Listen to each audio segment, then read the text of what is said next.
Hello, and welcome to Relationships Rewired, real conversations, real connections.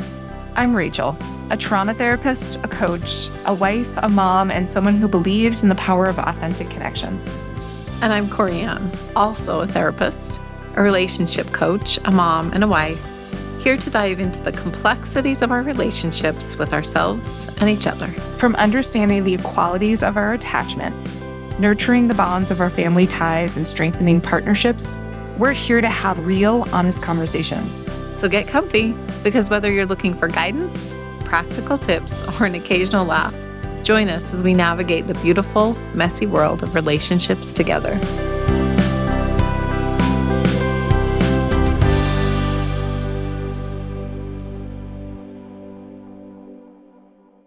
Thanks for joining us today on Relationships Rewired. We thought before we started this journey that we would kind of let you get to know us so that you know who your hosts are for the podcast and what you're in for. Yeah, thanks, Corianne. I thought that this first episode, it would be great for us to share a little bit more about who we are, how we met, how our relationship formed, and why it's important to be talking about relationships now. So maybe we could just jump into this and have each of us share a little bit about our history, our personal histories, who we are, and why we got into this journey. Yeah, I love it. When I have to describe myself, I always think of someone else first. I think of myself as a wife, as a mother, as a therapist. I think of other people.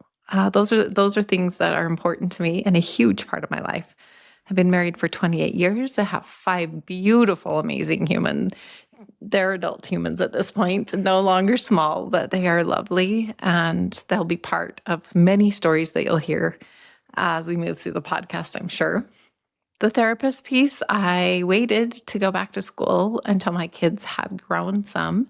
So I've been a therapist now for practicing for 10 years this fall. So as a therapist, I went into a lot of different places to start with. I worked with kids, I worked with teenagers, I worked with families, and now I've kind of honed in a little more to adult individuals and couples.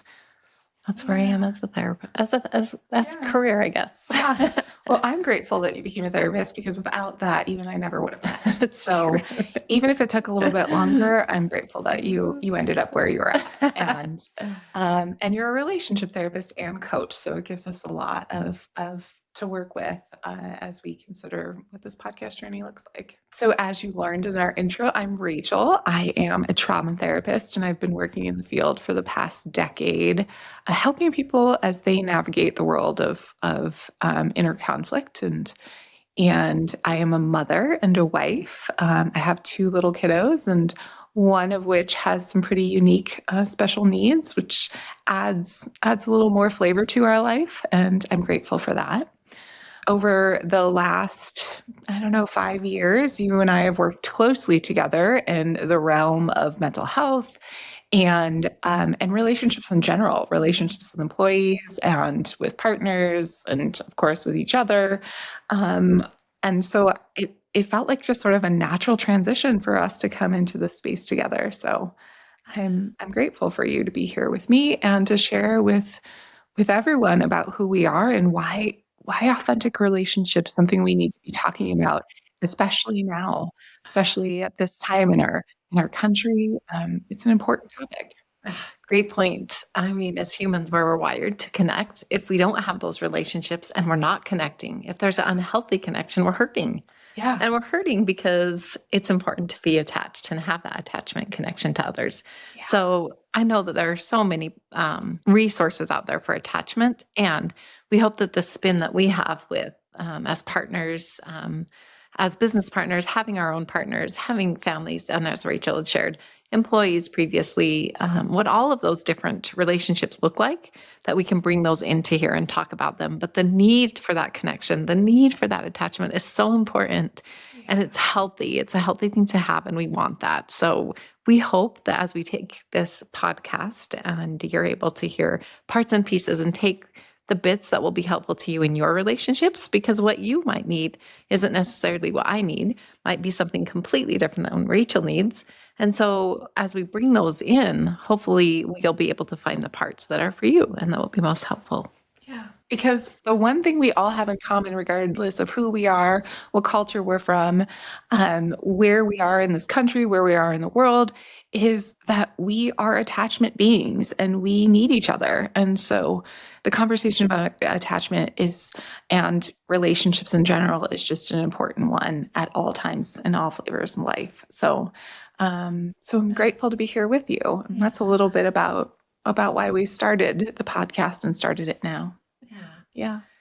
Maybe we can take a few minutes and talk about how we met, because another really important part of this podcast and this conversation is how we work with one another and how our relationship has been a foundation for us as individuals in our family systems, as business partners, because we have been business partners for the last 8 years now. So these are important conversations to be having, not just as humans, but also as individuals who are in close relationship with one another.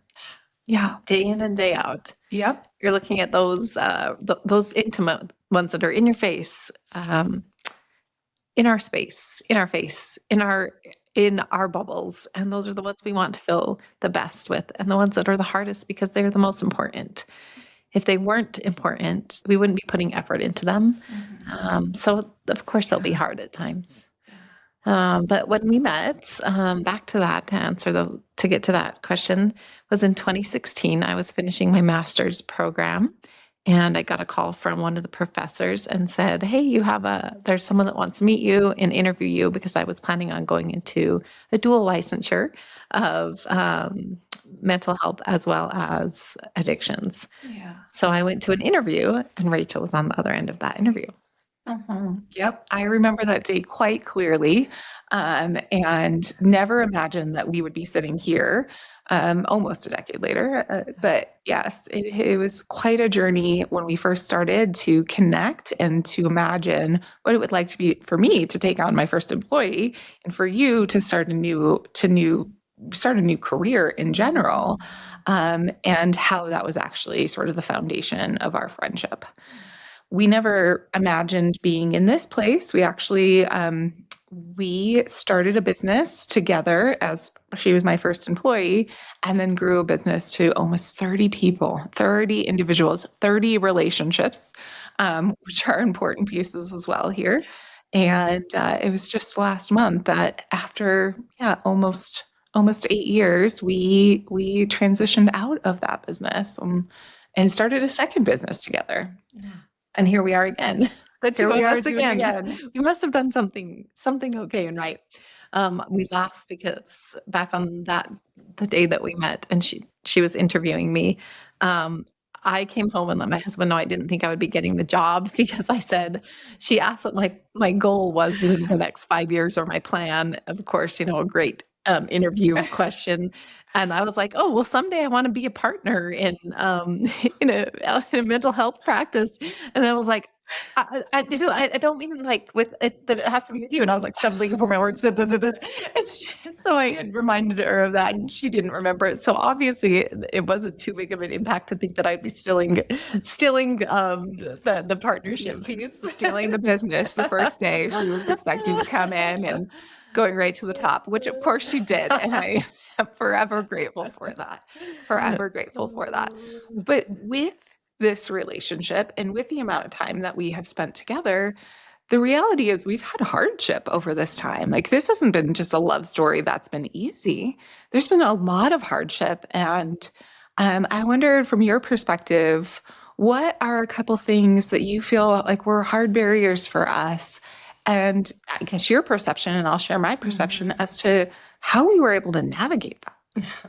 I think that's a really valid thing to talk about in relationships, because I feel like we often, in many of our relationships, we understand that there's a hard something in the room. There's a hard conversation that needs had. There's something hard to lean into. And so we don't lean into it. We walk away from it, or we put it under the rug, and it grows, and we trip on it, and we face plant. We have our face down moments, which I'm sure we'll talk more about later as well. But the things that have been hard between us, which I'll speak to in a moment, part of the reason we are where we are is because we've been able to pause with those and lean into them, but not without trial, right? So some of those things that have had trial are when I moved from a provisionally licensed clinician with Rachel as my supervisor into actual partnership, not just, I mean, yes, it started with the two of us. Rachel founded the original business that we were in, and I came on first. So it was just the two of us, but I was still an employee. So moving from the two of us as employee-employer relationship to moving to the two of us as partners, there's a lot of stuff in the middle of that relationship. There's a lot of how do I step into ownership in this and not feel like I'm pushing Rachel out? Yeah. And how do I believe in myself in partnership? And how do we continue friendship? So what in that specific hardship, the very first thing we talked about is no matter what happens, we've got to be honest enough with each other to make sure the friendship is first. Because if the friendship doesn't come first, then there won't be a partnership. Okay, 'cause I'm going to jump in here for a second because yes, it's important that the friendship came first or was an important factor in our relationship. It's what kept us together, but it's not how we started. We weren't friends. We just knew each other.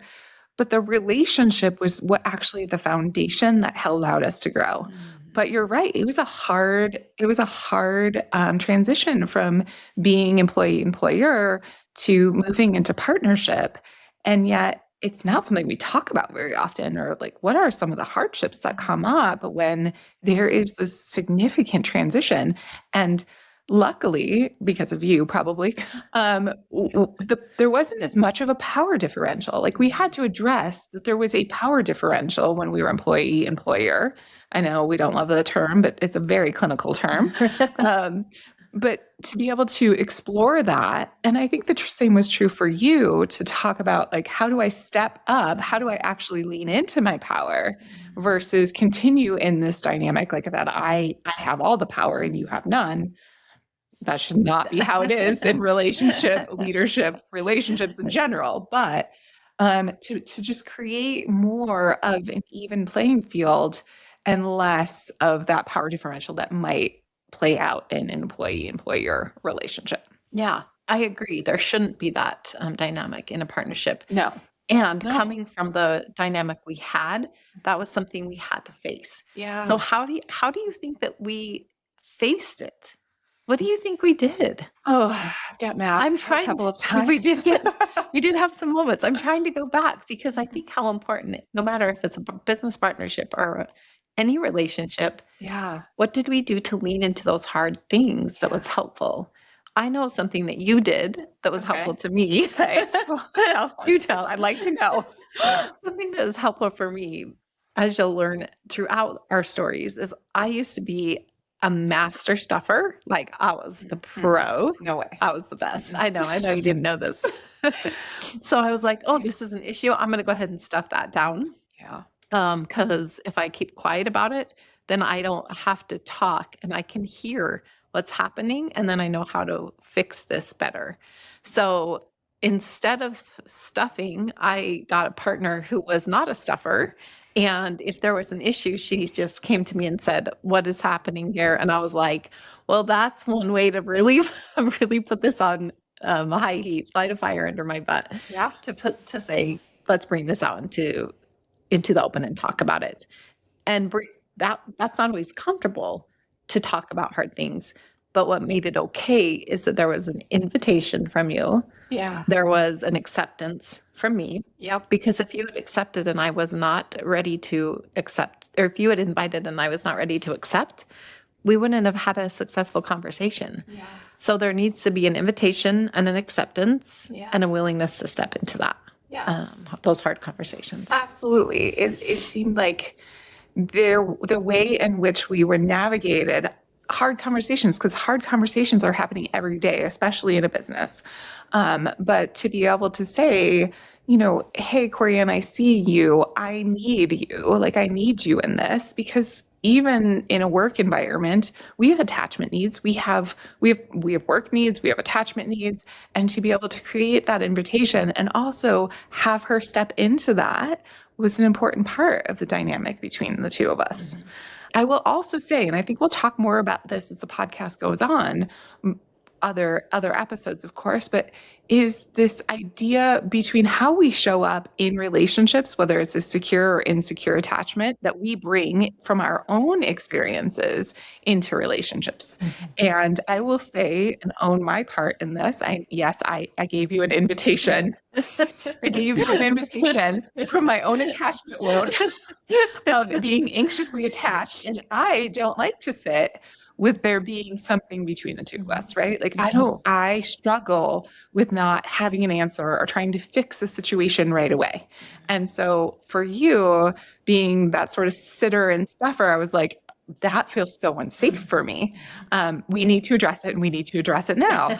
And that was something that I had to learn too. So you stuffed and I was reactive. And classic relationship beginning, by the way.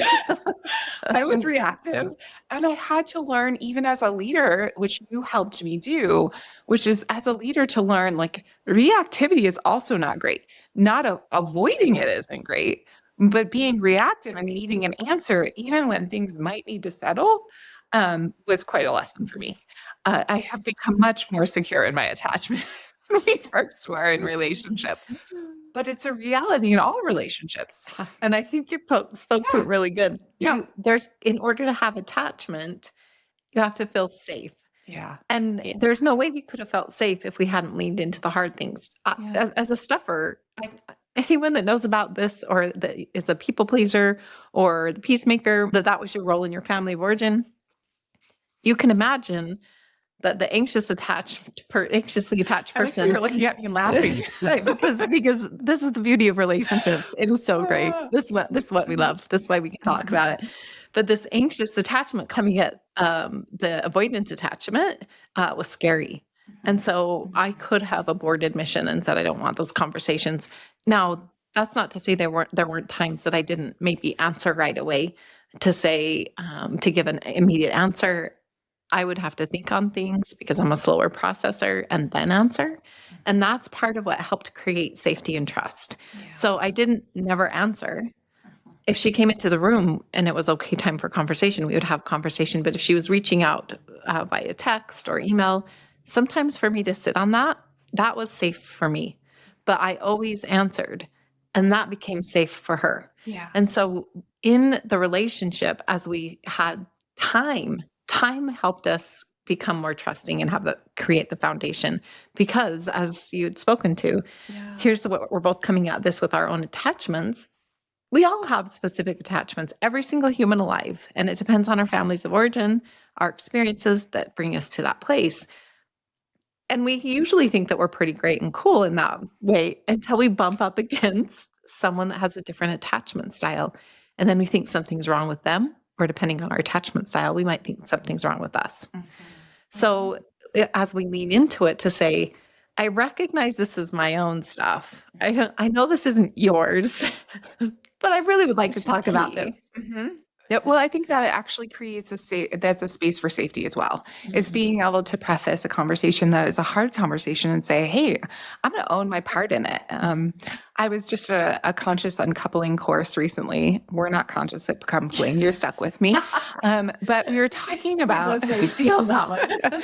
We were talking about this concept of like understanding at 3%. So when we're in relationships, and even when we're leaving relationships, there's ways in which we can do that, but what is important is understanding our parts. Even if it means we understand our 3%, if we're only responsible for 3% and the other person's responsible for 97%, what's important is to come into a relationship and say, I see my 3%.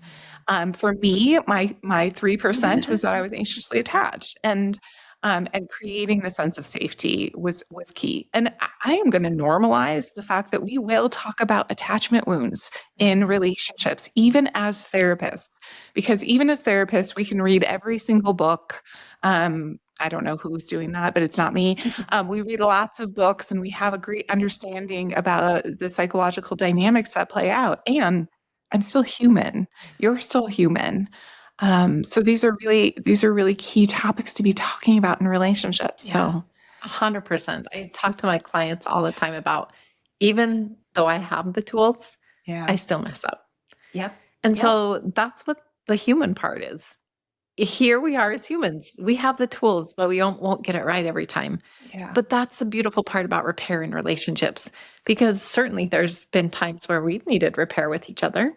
And if you haven't needed repair in a relationship, you might want to start to ask yourself if you are in a safe enough relationship to be vulnerable in, because we need vulnerability in relationships in order to have a true connection. Yeah. So as we show up, as we're here for each other, as we bring our own stuff, we're still human, even with our tools, even with our know-how. Absolutely. And that's what we hope to show you, is that we can be vulnerable and we can mess up and we can have rupture.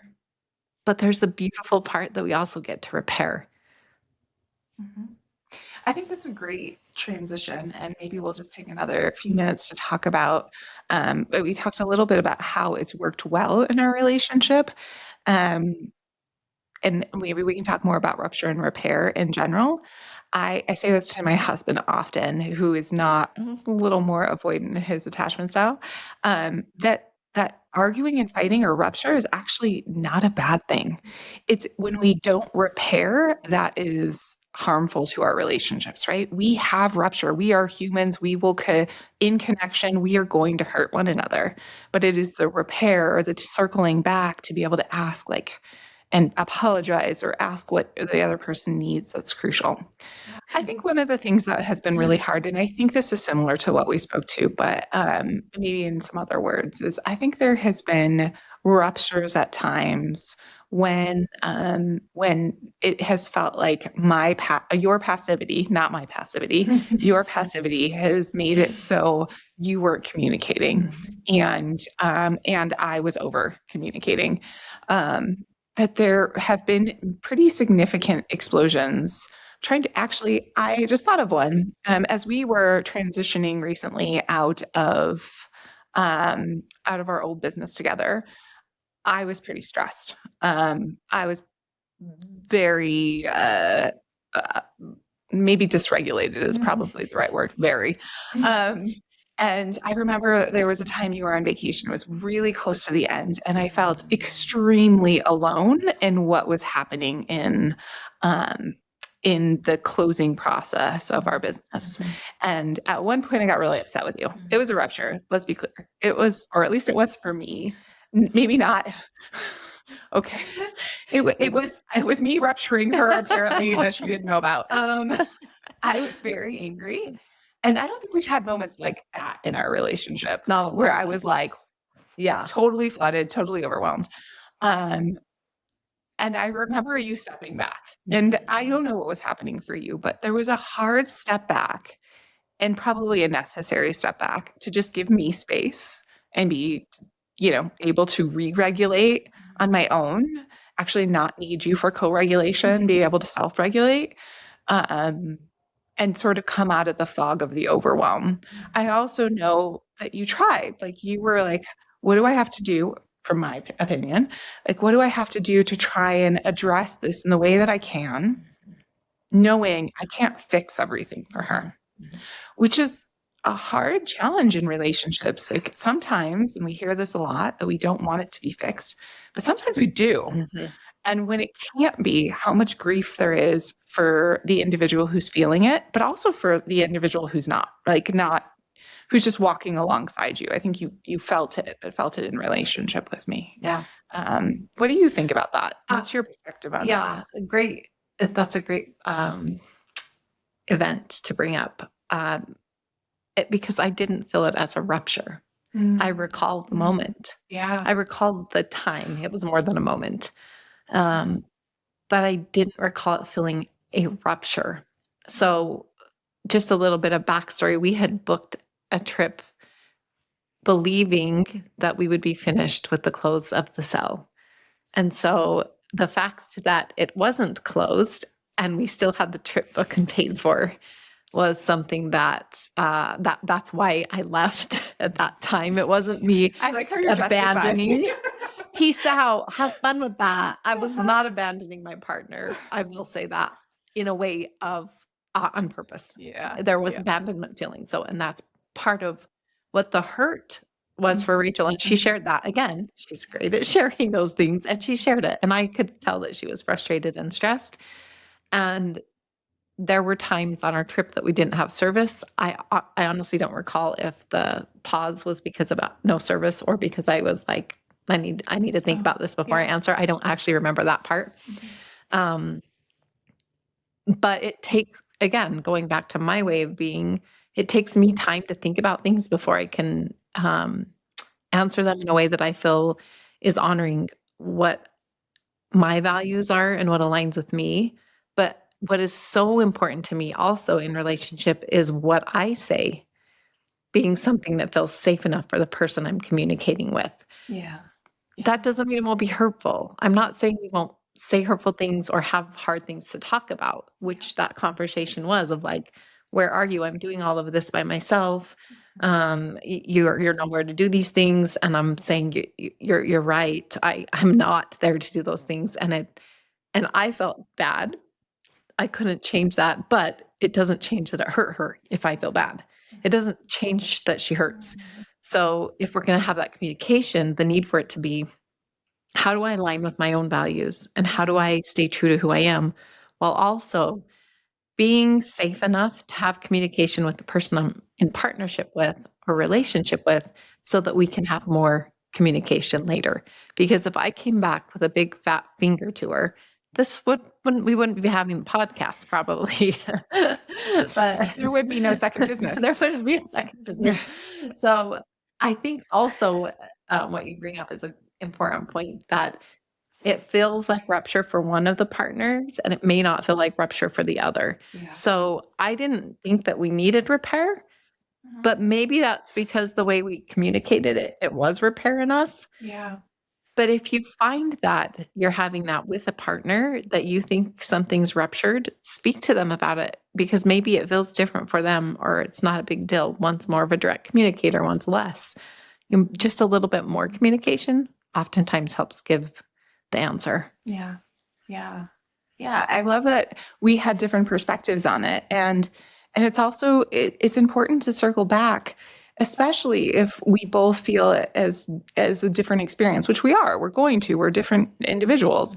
But had it been a rupture for you and I didn't circle back, I think that could have felt like abandonment too, right? And vice versa. But being willing to speak up for what our needs are. And this is what we'll get into more in the podcast as well, not just attachments, how we show up in relationships with our kids, with our husbands, with our business partners, but also how do we show up in relationship with ourselves? And you spoke beautifully to that, which is you were in relationship with yourself and understanding what your values are and being able to follow your needs, which are to sort of slow down and consider what's important here and then come back. And for me, knowing my own experiences of like, I tend to be the type of person who wants to try and solve the problem, which isn't always helpful. So I needed to be able to go into myself and self-regulate and nurture, which are all hard things, but they're necessary. All of these things are necessary for healthy relationships. And I think we're going to dig more into that during this podcast series. And we are hopeful that you will follow us along and you got to know a little bit more about us.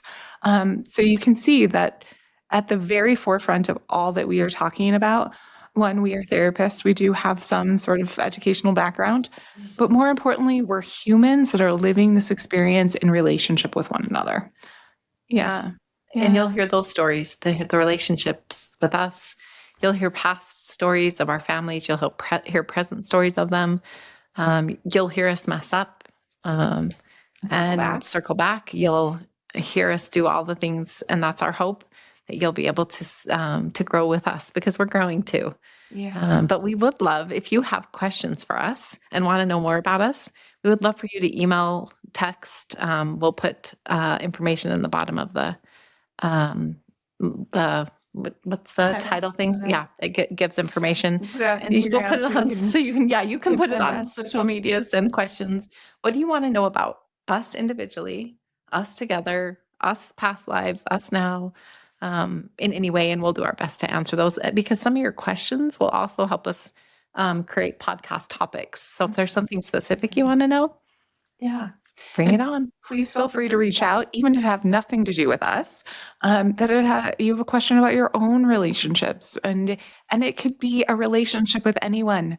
That's the key about relationships. It's not just other people, right? We have relationships with self. We have relationships with parts. We have relationship with food. We have relationships with alcohol.